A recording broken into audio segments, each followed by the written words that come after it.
નમસ્કાર દોસ્તો, welcome to વેબકૂફ Gujarati સાહિત્ય પેપર સિરીઝમાં આપનું સ્વાગત છે. આજે આપણે પેપર નંબર 12 સોલ્વ કરીશું. પેપરમાં તો 3 થી 4 ક્વેશ્ચન જ છે, પણ કયા કવિ પૂછાય છે ને એ નોટ કરવું વધારે જરૂરી છે. એવા 10-12 કવિ જ નીકળશે, આઈએમપી કહેવાય એમાંથી ક્વેશ્ચન આવે છે દર વખતે. આ તમને ગ્રુપમાં આપીશ પીડીએફ, એના માટે છે, લિંક મળે ત્યારે. અને અહીંયા ગુજરાતી સાહિત્ય તો ભાઈ મેક્સિમમ રિવિઝન તો કરવાનું છે. હર ટાઈમ હું રિપીટ કરું જ છું તમને. સુપરવાઇઝ ઇન્સ્ટ્રક્ટરનું 2019નું પેપર છે. તમે જોયું હોય તો આપણે 15/9/2019 પહોંચ્યા છે, બરાબર. એટલે અહીંથી લઈને માર્ચ 2020 સુધીના મેં બધા પેપર સોલ્વ તમને કરાવી દીધા છે. આગળ ક્વેશ્ચન એ છે કે આપણું પોતાનું વ્યાકરણ ન હોવાથી જ આપણા વિદ્યાર્થીઓને પરાયું વ્યાકરણ અને પરાયું અલંકાર શાસ્ત્ર ભણવું પડે છે. ના ઉદ્ગાર કોના છે? લાસ્ટ ટાઈમનો ગાંધીજીનો લેક્ચર મૂક્યો તો મેં તમને, એમાં ગાંધીજી પણ આવું જ એક વાક્ય બોલ્યા હતા. તો એ યાદ રાખવાનું, જો આવી રીતે પૂછાઈ શકે. પછી એક નર્મદનું પણ છે વાક્ય, એ બી યાદ રાખવાનું. પછી આ વાક્ય કોનું છે? તો કે હેમચંદ્રાચાર્ય ડી. આપણે હેમચંદ્રાચાર્ય કર્યું, આ વાક્ય પણ એમાં નોટ કરેલું નથી, તો તમે જે નોટ ડાઉન કરી રહ્યા છો બુકમાં, એમાં લખી નાખજો કે હેમચંદ્રાચાર્યની અંદર આ વાક્ય, બરાબર. આ મટીરિયલ તૈયાર થાય છે. આપણે પેપર એ સોલ્વ કરીએ છીએ, મટીરિયલની સાથે સાથે તૈયાર કરીએ છીએ. બકા ઠાકોરનું ઉપનામ જણાવો. તો આ તમારે કઈ સોલ્વ કરાવવાની જરૂર છે નહીં. આગળ બી બકા ઠાકોર અમે તમને કમ્પ્લીટ કરાવી દીધું છે. આગળના લેક્ચરમાં મેં બી આવી ગયું હશે, છેલ્લા 2 લેક્ચરમાં એકમાં છે, બરાબર. તો એ કઈ સોલ્વ કરવાની જરૂર નથી. ઉપનામ ભાઈ એક વસ્તુ એની ઉપરથી શીખવાની કે ભાઈ ઉપનામ કરવા જરૂરી છે. ઈચ એન્ડ એવરી ટાઈમ હું તમને કહું છું, બરાબર. પછી જે મહાત્મા ગાંધીજીની આશ્રમની પ્રાર્થના સભામાં અવારનવાર ગવાતી પ્રાર્થના પ્રેમળ જ્યોતિ તારો દાખવી મુજ જીવન પંથ ઉજાળ ના લેખકનું નામ જણાવો. આવું બી નહીં ભણીએ આપણે. આ પંક્તિ જો શું છે? પ્રેમળ જ્યોતિ તારી દાખવી મુજ જીવન પંથ ઉજાળ, બરાબર. કોણ આવશે? નરસિંહરાવ દ્વિવેદી. આન્સર સી આવે છે, તો આન્સર ઇઝ સી. માર્ક કરીને રાખજો.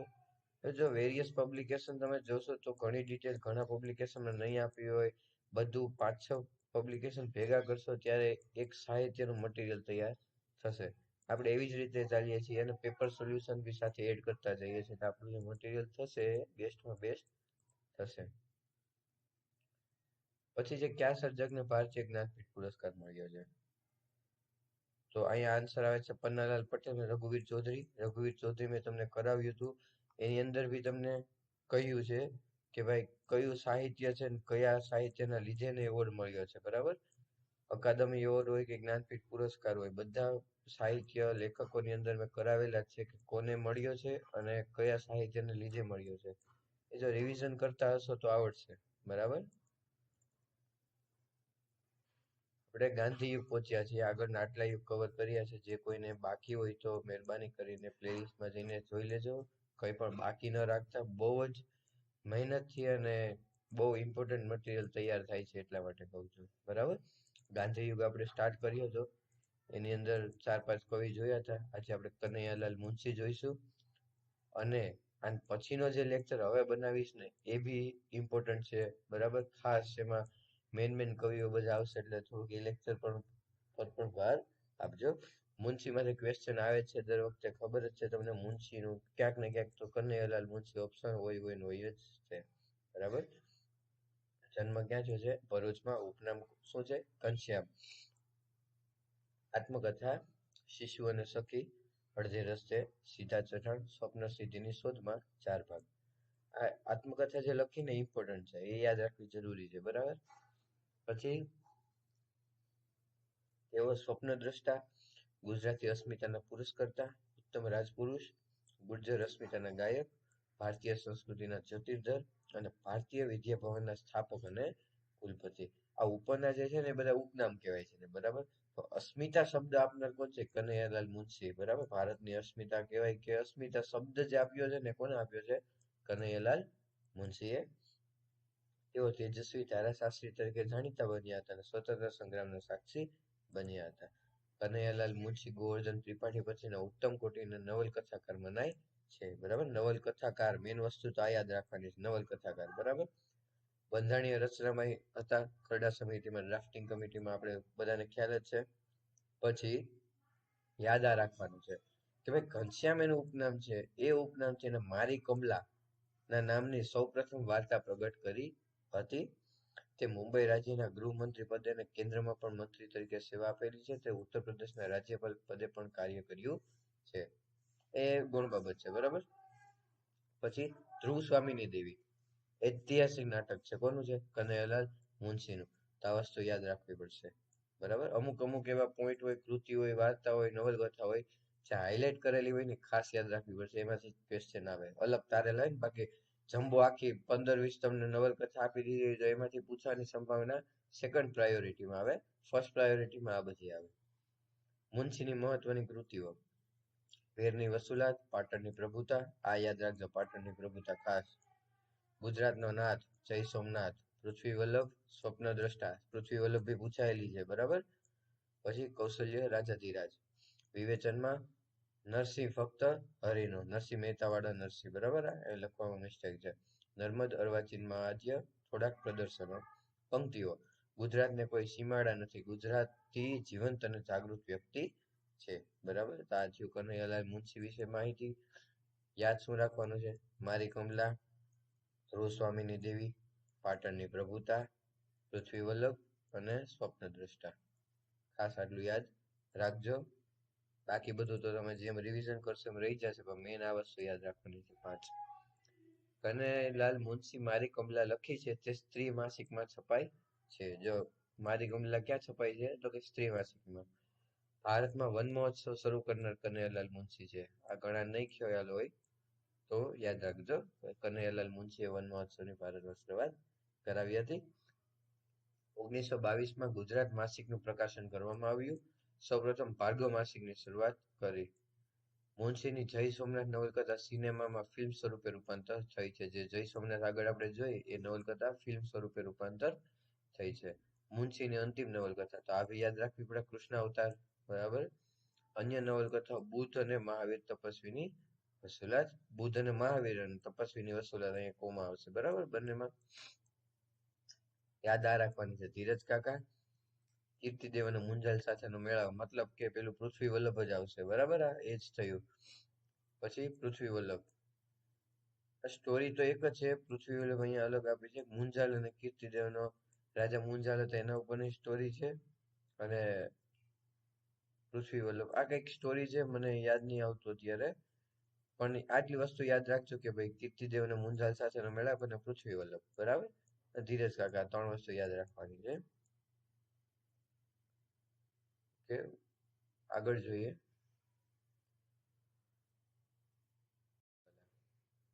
કિશોરભાઈ ઘનશ્યામભાઈ મસરૂવાલા. કવિની માહિતીઓ છે નાની, તો ખાસ ઉપનામને લીધે આ કવિ કવર કર્યા છે, કેમ કે ઉપનામમાંથી આ પૂછાઈ શકે. ઉપનામ છે આશ્રમનો ઉલ્લુ, બરાબર. આશ્રમનો ઉલ્લુ. શ્રેયાર્ષી સાહિત્યકાર તરીકે જાણીતા છે. આ બંને પોઈન્ટ ખાસ યાદ રાખવાના છે, બરાબર. એટલા માટે આ કવિ લેવાની આપણે એટલે લીધા છે અહીંયા કે આ 2 પોઈન્ટ યાદ રાખવાના છે કે આશ્રમનો ઉલ્લુ અને શ્રેયાર્ષી સાહિત્યકાર. ગાંધીજીના મંત્રી તરીકે સેવા આપેલી. આશ્રમનો ઉલ્લુ ઉપનામથી કાગડાની નજરે અને હાસ્ય કટાક્ષનું પુસ્તક લખ્યું હતું. કૃતિઓ: કેળવણીના પાયા, કેળવણી વિવેક, કેળવણી વિકાસ, કેળવણીનો કોયડો. ચારેય પ્રાસ સેમ મળે છે, પાછળ થોડુંક અલગ પડે છે. શું છે? કેળવણીના પાયા, કેળવણી વિવેક, કેળવણી વિકાસ અને કેળવણીનો કોયડો. જીવન શોધન, સમૂળ ક્રાંતિ, ગીતા મંથન, સ્ત્રી પુરુષ મર્યાદા, રામ અને કૃષ્ણ, ઈસુ ખ્રિસ્ત, આ ભગવાન ઉપરથી બનાવી ગયા, અને માનવી ખંડેરો અને કાગડાની આંખે. હવે આટલું બધું તમને એમ થાય યાદ નહીં રહેતું, અમારે શું કરવું, બરાબર.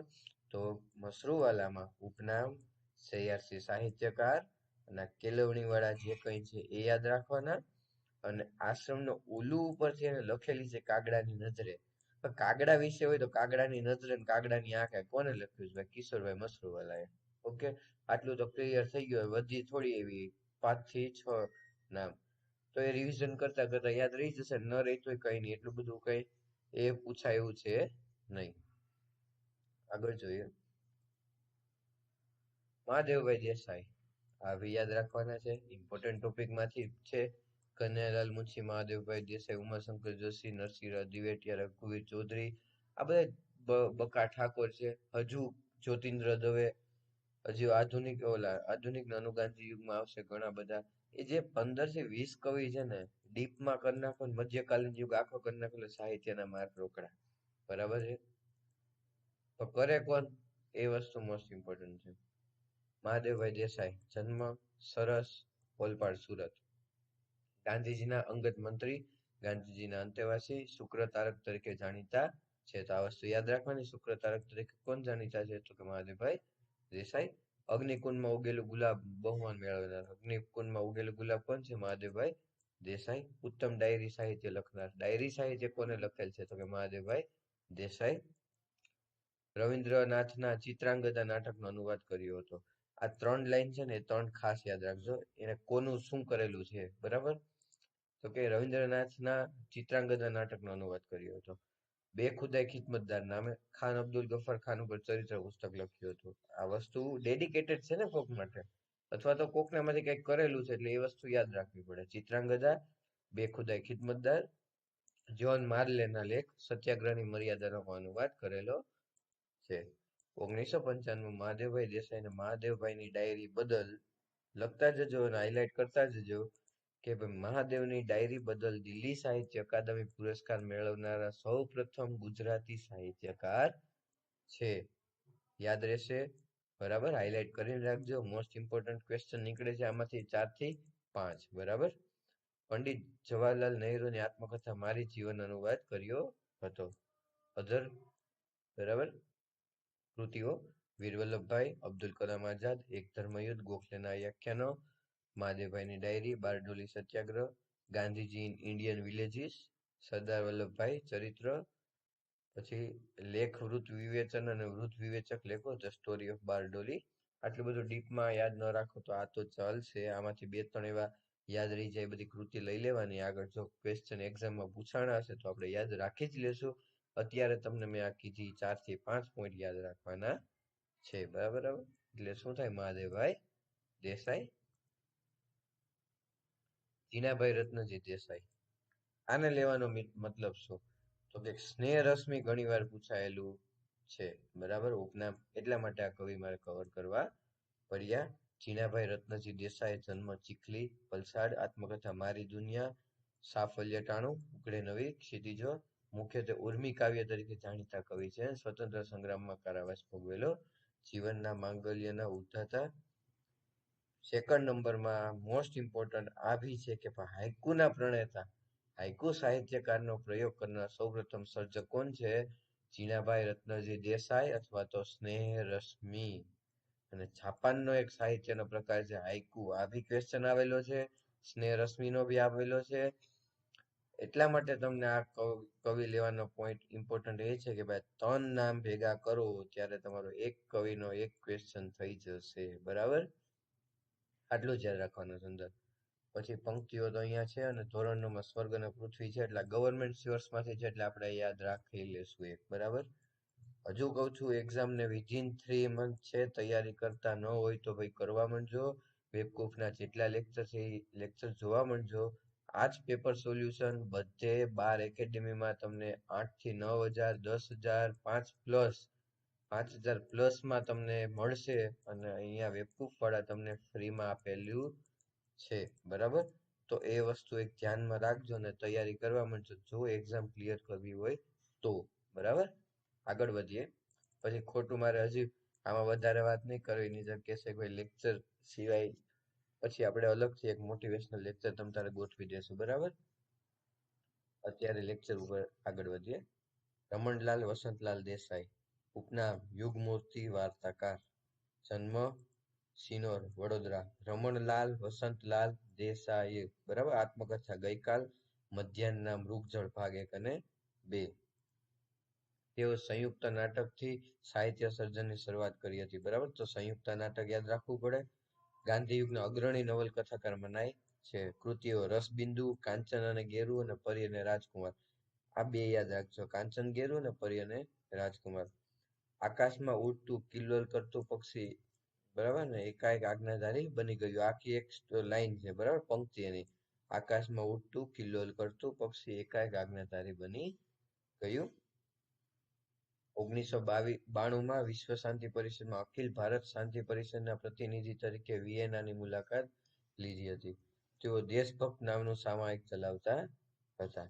તેમની દિવ્ય ચક્ષુ નવલકથા ગાંધી યુગનું વિશેષ પ્રતિબિંબ ઝીલતા નવલકથા છે. તો દિવ્ય ચક્ષુ નવલકથા યાદ રાખવી પડશે જ, બરાબર. સંયુક્તા નાટક, દિવ્ય ચક્ષુ નવલકથા અને મહત્વના સાહિત્યમાં બંસરી અને ગ્રામલક્ષ્મી પણ ગણવામાં આવે છે. મહત્વના છે એટલે આ બે યાદ રાખવાના, બરાબર. ટોટલ 4 સાહિત્ય છે. એકાકી સંગ્રહ શું હતું? બીજું બાવરા, બરાબર. આ રમણભાઈ વસંતભાઈ દેસાઈ, યુગમૂર્તિ વાર્તાકાર. આ યાદ રહી જશે બધાને. તો અહીંયા મિત્રો આપણો લેક્ચર પૂરો થાય છે. ઘણા બધાની કોમેન્ટ બી આવે છે કે ભાઈ બિન સચિવાલય ક્યારે આવશે, બરાબર. ડેટ તમને ફિક્સ તો ન કહી શકીએ, પણ ફેબ્રુઆરી એન્ડ અથવા માર્ચ મહિનાના સ્ટાર્ટિંગમાં તમે કન્સિડર કરી અને અત્યારે એક્ઝામ માટે તૈયારી ચાલી શકો છો. એટલે 3 મહિના તમારી પાસે ગણાય. એક એક સબ્જેક્ટ ચાલુ કરશો ને કમ્પ્લીટ કરવામાં તો બી રિવિઝનનો ટાઈમ નહીં રહે, બરાબર. એટલા માટે કહું છું અત્યારે તમે સબ્જેક્ટ પૂરા કરો, જ્યારે ડેટ રિલીઝ થશે ત્યારથી રિવિઝન કરવાનું ચાલુ કરી દેવાનું, જો પાસ કરવું હોય તો. કેમ કે બધા વેઇટિંગમાં છે, કોમ્પિટિશન બી વધારે છે, અને પછી આળસમાં જો જશે તો પછી તમારો ટાર્ગેટ પૂરો નહીં થાય. અને આવી મેજર એક્ઝામ આવતા કેટલી વાર લાગે છે તમને બધાને બી ખ્યાલ જ હશે. તો એક સારો એવો મોકો મળે છે અત્યારે તૈયારી કરવાનો, તો બધા કરી લો. અને વેબકૂફને જો કામ સારું લાગતું હોય તો તમારા ગ્રુપમાં શેર કરતા રહો, સપોર્ટ કરતા રહો, અને તૈયારીમાં મહેરબાની કરીને ધ્યાન આપતા રહો. આભાર, ધન્યવાદ, થેન્ક યુ, જય હિન્દ દોસ્તો.